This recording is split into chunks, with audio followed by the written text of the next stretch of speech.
nibyo ndabasuje mbaye ikaze mbifurije kugubwa neza muri amasaha mu gitondo ku itariki 21 z'ukwezi kwa 11 umwaka w'ibihumbi 2025 aho twongeye kugaruka muri studio nyumva kuri mikoro amazina yanjye ni Bosco Mutaramu cyane nk'ibisanzwe iyi ni Region Info aho tukugezaho amakuru yaba hano mu karere ka Afrika y'ibiyaga bigari ndetse no hanze y'akarere ka Afrika y'ibiyaga bigari dukomeza kurushaho kugenda tureba uko byifashe ndetse dukurikirana akantu ku kandi abangiye kuba mu by'ukuri nagaruka ku makuru akomeye cyane nibanga muzi ryongeye kuba ryamenyekana ku ifungurwa ry'ikibuga cy'indege cya Goma.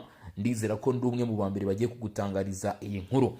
Turaza kugaruka kandi ku makuru akomeye cyane amaze kuba yajya ahagaragara agaruka ku bijyanye n'imikoranire hagati y'Uburusiya ndetse na Repubulika Demokarasi ya Kongo, umubano ugiye kuba wazahurwa ndetse amakuru mashya ku bijyanye n'iyi ngingo. Ese ibi byaba bifite aho bihuriye n'inkundura y'ifungurwa ry'ikibuga cy'indege cya Goma? Ibi nabyo uraza kuba ubimenya.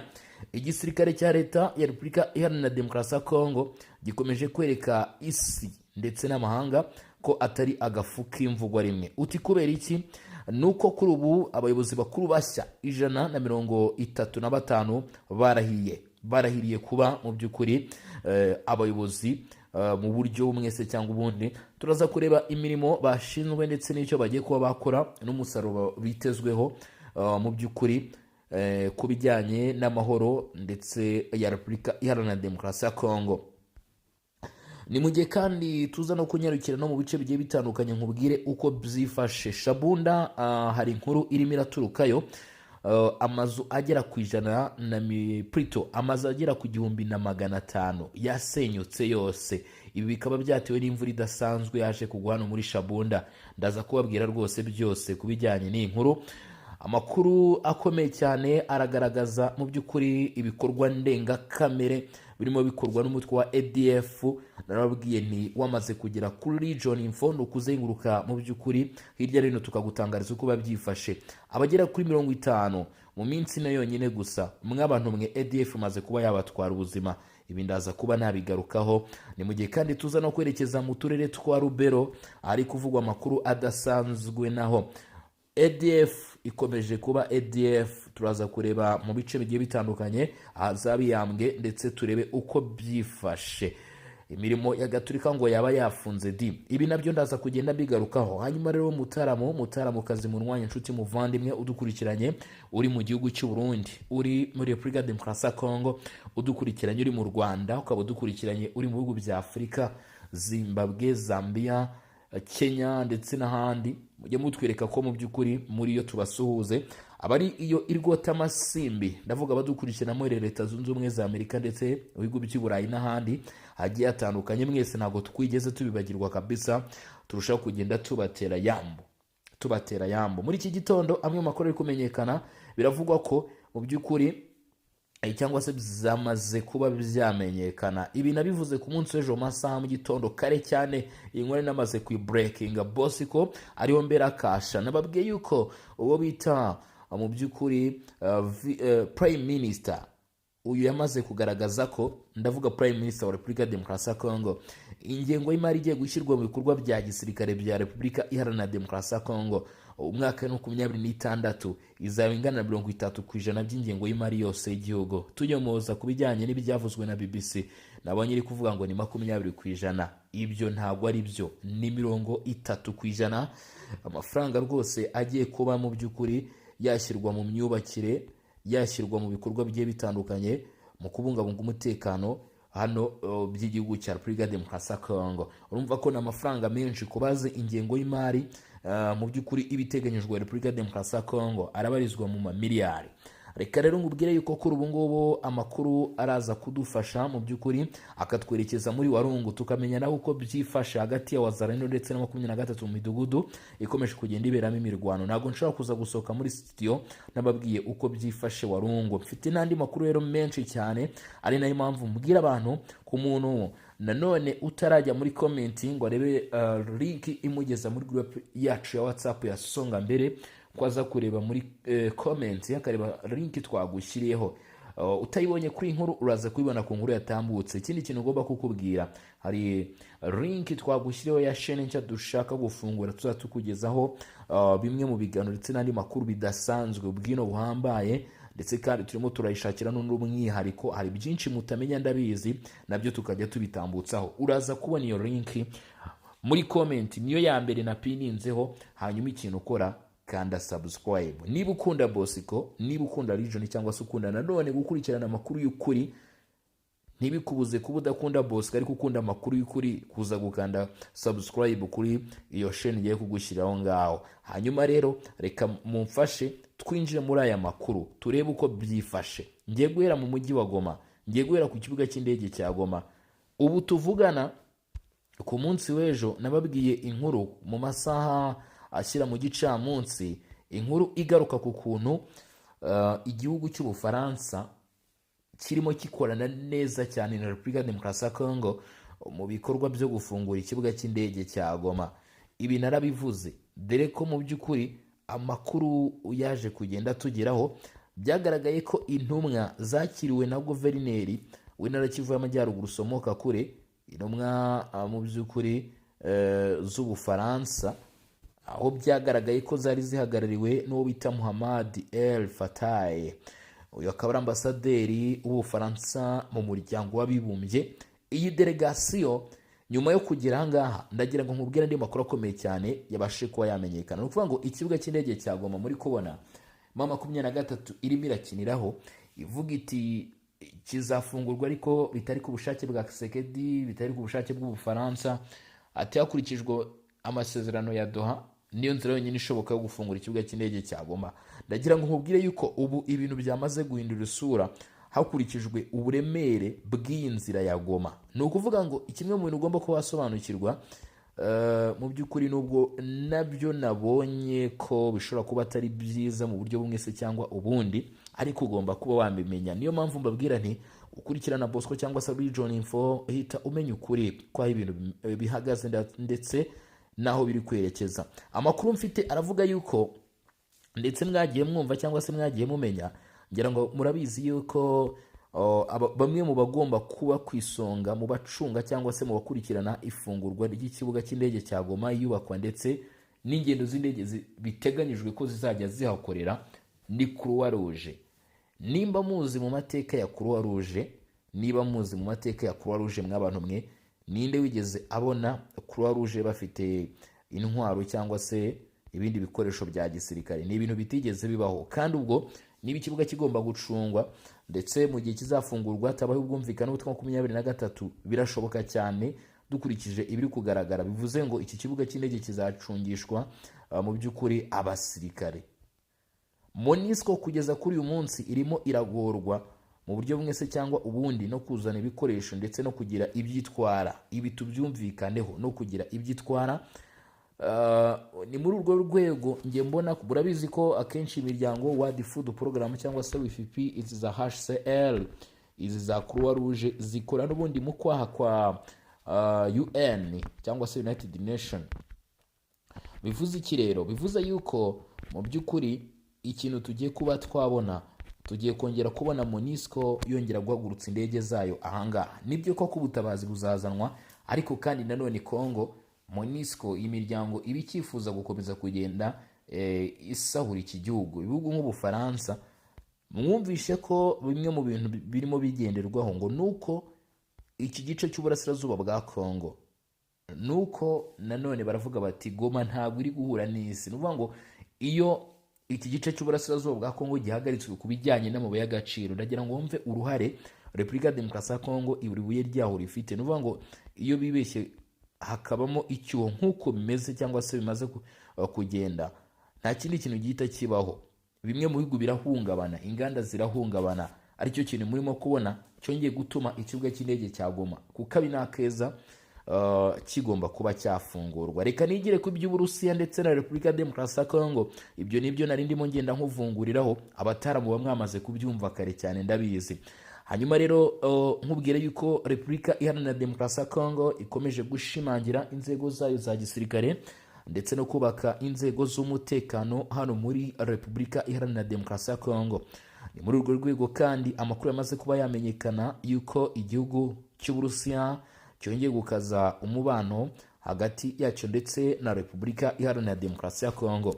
Inkuru dukesha Radio Okapi iterwa inkunga n'umuryango w'abibumbye ni inkuru ivuga yuko ngo kuri ubu habaye igikorwa cyo gushimangira ubufatanye bwa gisirikare hagati ya Repubulika Demokarasi ya Kongo ndetse n'Uburusiya. Ntabwo ari ubufatanye mu by'ubucuruzi, ntabwo ari ubufatanye mu buhinzi, ntabwo ari ubufatanye mu ngendo cyangwa se mu mupira, ni ubufatanye mu bya gisirikare. Ibi bivuzwe na Radio Okapi. Kankubwira uko byifashe wamunuye kugeza kuri iyi saha. Kinshasa ndetse na MONUSCO ngo baba biyemeje gushimangira ubufatanye Kinshasa ndetse na Moscow. Aho nari mvuze MONUSCO ni Moscow. Kinshasa ndetse na Moscow ngo baba biyemeje gushimangira ubufatanye bwabo mu bya gisirikare no nyuma yo kungurana ibitekerezo.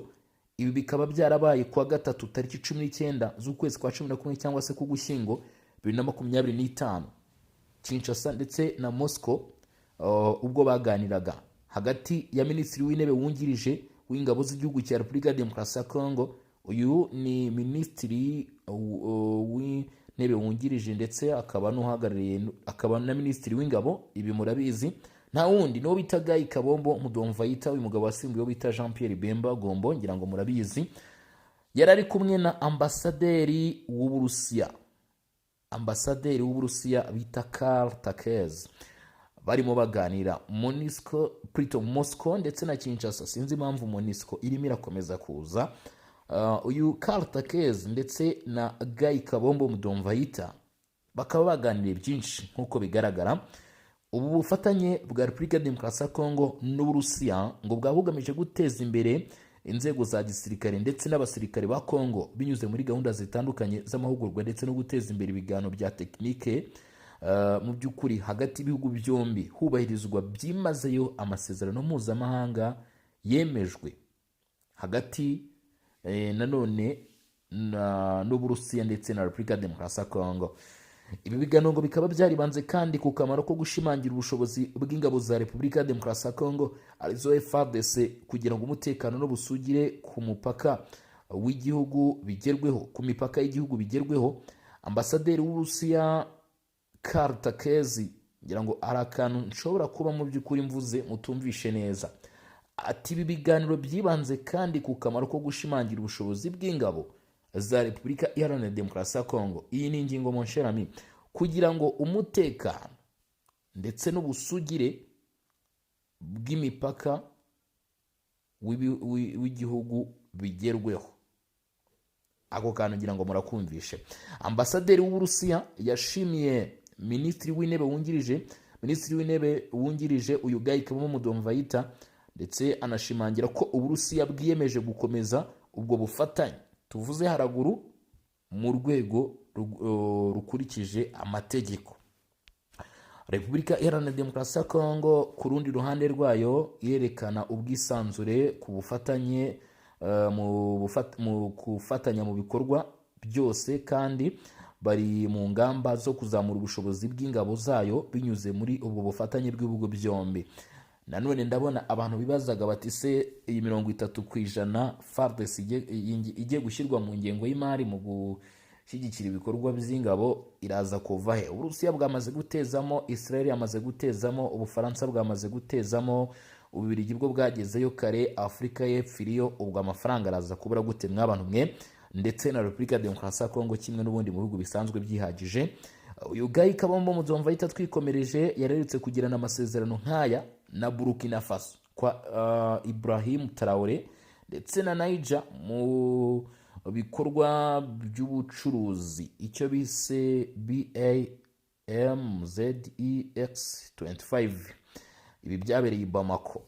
Ibi rero bikagaragaza ko guverinoma ya Repubulika Iharanira Demokarasi ya Kongo iri gukora ikintu kimeze gutya. Nuvuga ngo bari kwagura imikoranire n'ibindi bihugu mu rwego rwo kongera ubushobozi ndetse no gukomeza gushimangira mu by'ukuri ubusugire bw'igihugu. Nk'uko mwabyumviye muri iyi ngingo ngira ngo birasobanutse neza cyane.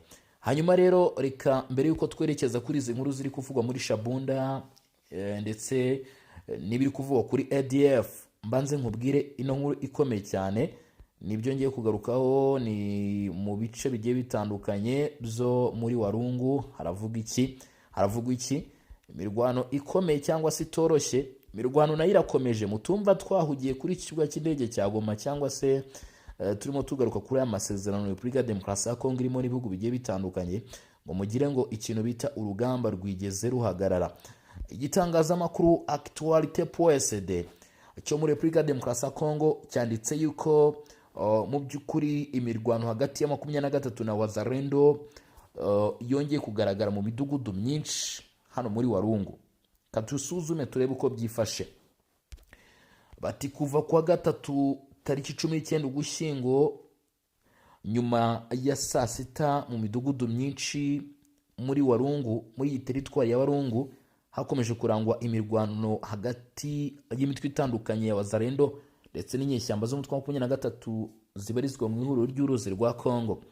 Ngo ibi byaje no kugera ku itariki 20 ku munsi w'ejo, ubwo byari kuwa kane, by'umwihariko hano mu duce turimo Mugogo santire ya Walungu santire, aho bita Cyagara, ku muhanda ujya Kaniyora. Ngo aho hose bikaba byari bitoroshye. Ni mu gihe kandi kuwa kabiri hari humvikanye urusaku rw'amasasu y'intwaro ziremereye kandi n'izoroheje muri bice bya Mugogo santire ya Walungu ndetse na Cyagara, ku muhanda n'ubundi werekeza Kaniyora. Umwe mu bantu bakomeye muri aka gace yaje gutungwa mikoro n'itangazamakuru agira icyo atangaza, aho yavuze ati imirwano yari ikaze muri Mugogo hano muri Walungu ndetse na Kaniyora, muri ikigo cya Walungu na Kaniyora. Mugogo ndetse na Walungu kuri ubu bisa nkaho haje kugaragara umutuzo, atariko ntabwo twizeye yuko uza kumara kabiri. Undi muturage akavuga ko kugeza magingo aya ngaya bigoye cyane, ndetse umubare nyawo ubikomeje kwangirikira muri imirwano utarigera umenyekana. Ni imirwano rero yahungabanyije ibikorwa by'amashuri ndetse n'ibikorwa by'ubukungu, no kuvuga ubucuruzi hano muri Walungu, cyane cyane ku muhanda uzwi nka Route Nationale 2 uhuza Bukavu ndetse Walungu, tutibagiwe na Mwenga. Uyu muhanda nimero 2 cyangwa se Route Nationale 2, amakuru avuga ko rwose ngo ibikorwa byahagaze, no vuga ngo kugenderanirana byaje kugira iki, byaje guhagarara. Ibyo byose bikaba ingaruka ndetse n'ibisigisigi by'imirwano dukomeje kugenda tuvuga cyangwa se dukomeje kugenda tubona mw'abantu mwe. Aho ni muri Kivu y'Amajyepfo ku rugamba niko byifashe. Tukiriyo reka tunyarukire Shabunda nkubwire uko byifashe. Ni inkuru y'akababaro yaje kumenyekana, aho inzu z'abaturage zigera ku 1500 zasenyutse ni nyuma y'imvura idasanzwe yagaragaye muri Shabunda. Ngo iyi mvura idasanzwe iherekejwe n'umuyaga ukomeye cyane ukaze yaje gutuma mu by'ukuri inzu z'abaturage zangirika hano Shabunda muri Kivu y'Amajyepfo. Amazu agera ku 1500 ngo yasenyutse. Bivuga ko hano muri aka karere za societe civile zikomeje gukora ibishoboka byose kugira ngo bahuzahuze barebe uko babona ubufasha. Gusa ngo ibi kuva ku itariki 18 Ugushyingo kwa gatatu biracyagoye abaturage, aho abaturage babuze aho bege ku musaya nyuma yuko amazu yabo atwawe n'uyu muyaga ndetse n'imvura idasanzwe. Agace karimo Bangoma ndetse bivuga ko kakomeje kwibasirwa cyane ku buryo budasanzwe. Amazu yasenyutse muri aka gace bivuga ko ngo agera kuri 800, ndetse kandi amazu yandi agera kuri 600 ngo yasenyutse, akaba ari amazu y'ibiti n'amazu 800 nanone yubakishijwe amatafari. Ibikorwa remezo rusange nabyo byagizweho ingaruka n'iyi mvura. Amashuri abanza yaho bita Kisubi ndetse naho bita Mankuru, imvura yarageze naho yakora mu by'ukuri byamfura mbi. Bivuga ko kuri gereza ya polisi y'igihugu cya Repubulika ya Demokarasi ya Kongo naho ngo babuze ibisenge. Ni mu gihe umwana w'imyaka 10 yakomeretse ku kaguru nyuma y'uko igiti kimugwiriye kubera umuyaga mwinshi. Uyu yahise yerekezwa ku kigo nderabuzima cy'aho bita Mankuru kugira ngo ubuzima bwe buramirwe cyangwa se butabarwe mu by'ukuri. Dukomeje rero n'andi makuru akomeje kugenda amenyekana. ADF irimo iraca ibintu, ariko reka mbanze ngaruke kuri iyi nkuru, ubundi ibya ADF nabyo tubitature cyangwa se tubitotore turebe uko byifashe.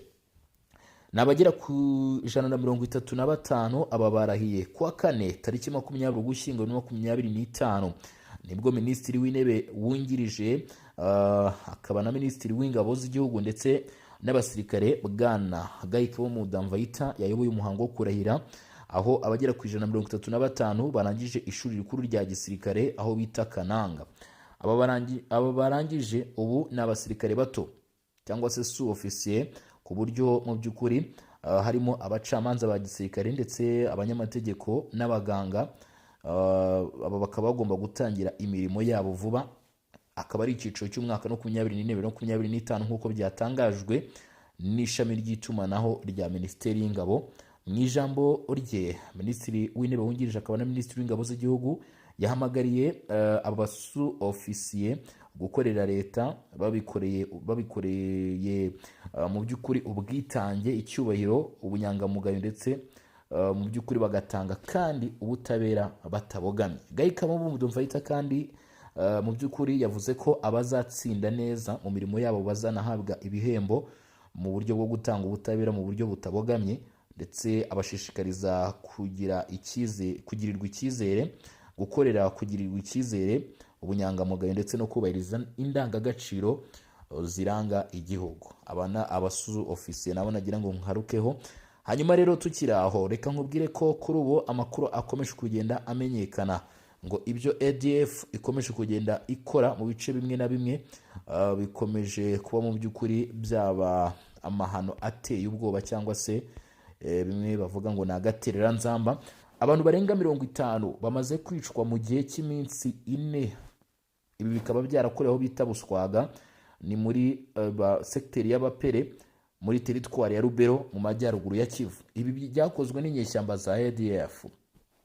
Yakaba ari imibare yagejejwe ku binyamakuru kuwa gatatu tariki 19 Ugushyingo 2025, aho bivuga ko ngo ubugizi bwa nabi bukomeje kuba bwakwibasira abaturage, nk'uko umuhuzabikorwa wa sosiyete sivile muri aka gace bivuga bita Vieneye Kitswamba bitangaza avuga ko umutekano udahagaze neza, ndetse imidugudu imwe n'imwe irimo Baswaga ndetse n'Abapere ikomeje kurushaho kwibasirwa n'ibitero bya ADF bihitana abatari bakeya. Ati kuwa gatatu bamwe mu bayobozi bibanze bavuganye n'itangazamakuru bagaragaje ko mu by'ukuri ibikorwa biri gukorwa na ADF hakenewe imbaraga za gisirikare kugira ngo zihagarike ibi bikorwa. Ubwo bita Mikere Sivikunurwa ndetse n'uwo bita Katembo Nzanzu Ashire, aba bombi ni abayobozi muri Bapere, bagaragaje ko mu by'ukuri ibikorwa biri kuba ahangaha ari ndengakamere, ndetse batabaza ubuyobozi bw'igihugu gutabara abaturage muri ibi bice bukabakiza iyi ngoyi ya ADF. ADF yaciye ibintu mw'abantu mwe hano ku butaka bwa Repubulika ya Demokarasi ya Kongo. Abaturage barimo bararira, bari kurira uko bwije n'uko bukeye, bakomeje kugenda bagaragaza mu by'ukuri agahinda kabo, bari kugenda berekana ko ibikomeje kugenda bibabaho bitoroshye cyane. Saho honyine ADF irimo iravugwa, kuko hano muri Kivu y'Amajyaruguru nk'uko amakuru arushaho kugenda tugeraho, bigaragara ko rwose ko ngo ADF yakomeje kugenda ibiyogoza. Hari andi makuru ari kuvugwa kuri uyu mutwe wa ADF hano muri Kivu y'Amajyaruguru, ngira ngo nabyo tubigarukeho. Ahangaha ni muri Rubero n'ubundi bivuga ko ngo abihaye Imana Gaturika aho bita Ibihambwe baje gufunga ibikorwa byabo nyuma y'uko ibikorwa by'ubugizi bwa nabi biri gukorwa na ADF naho bikomeje kuba indengakamere. Abangaba ngo bakaba babarirwaho bita Bihambwe, ni muri Baswaga, nako ni agace ko muri Rubero. Bivuga ko rero ngo ibi bitero bikomeye cyane. Kuri uyu wa kane tariki 19 Ugushyingo aho bita Bihambwe tariki 20 ahubwo nibwo mu by'ukuri ngo ibitero bya ADF byongeye kumvikana. Ibi byatumye ibikorwa bya gikristu bihita bifunga ahangaha bitewe nuko ngo ADF yakomeje kumaramaza. ibijyanye na ADF byo ubivuze mu by'ukuri bagakwira bugacya, kuko ibyo iri gukora hariya ni amarorerwa mw'abantu mwe, ngira ngo ahubwo musengere abantu cyangwa se musabire abantu. Hanyuma rero reka mbabwire ko mu by'ukuri kugeza kuri iyi saha cyangwa se muri iki gitondo amakuru akomeje kugenda amenyekana ari menshi hano ku butaka bwa Repubulika ya Demokarasi ya Kongo, bityo cyangwa se ku bw'izo mpamvu mu masaha ari imbere tuza kongera kugaruka tukareba aho biraba bigeze ndetse nuko biraba byaramutse nanone ahandi mu bindi bice bigiye bitandukanye muri aya masaha ya mu gitondo. Ngendi Bosco wumvaga kuri izi mikoro za Region Info. Niba utarakanda subscribe cyangwa se sabone, ndagushishikariza kubikora. Kuri wamaze kubikora bravo, ni iby'agaciro gakomeye cyane, ndetse abataranyarukira muri groupe yacu WhatsApp nababwiye ko muza kubigenza mu gutangira inkuru, ubwo ngira ngo mwamaze kubitera icyumvirizo. Hanyuma rero mu masaha ari imbere turaza kongera kugaruka tudundusha twimata tureba muri ibice bya Kivu y'Amajyaruguru bihagaze bite, Kivu y'Amajyepfo bihagaze bite, Goma bihagaze bite, Kinshasa bihagaze bite, ndetse n'izindi nyandiko zigiye zitandukanye zikomeje kugenda zijya ahagaragara kuri iki kibazo kiri hano mu burasirazuba bwa Repubulika ya Demokarasi ya Kongo. Ni ikibazo gikomeye cyane kandi ni ikibazo cy'ingorabahizi, ntabwo wavuga ko ari ikibazo cyoroshye, ni ikibazo gikomeye cyane. Ubwo turaza kuza tubigarukaho turebe uko byifashe. Umuntu bita Macron ngo yaba yatangira uruzinduko mu bihugu bine bya Afurika, ubwo turaza kureba niba aza no kugera muri Repubulika Iharanira Demokarasi ya Kongo. Nagira ngo nkwibutse ko ari perezida w'Ubufaransa, umwe mu bambere bavuze ko ikibuga cy'indege cya Goma kigomba kuba cyafungurwa. Murakoze cyane.